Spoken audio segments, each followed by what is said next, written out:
మగువాని లేఖలని పువ్వులతో తెరిచాని చేయి పడితే మెత్తని లేఖకి గాయం అయిపోదా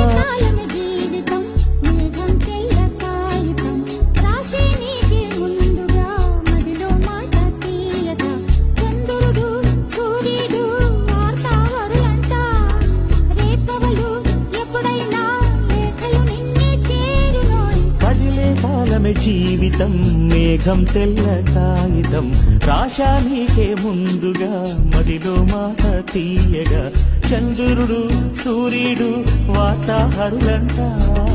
రేపవలు ఎప్పుడైనా లేఖలు నిన్నే చేరు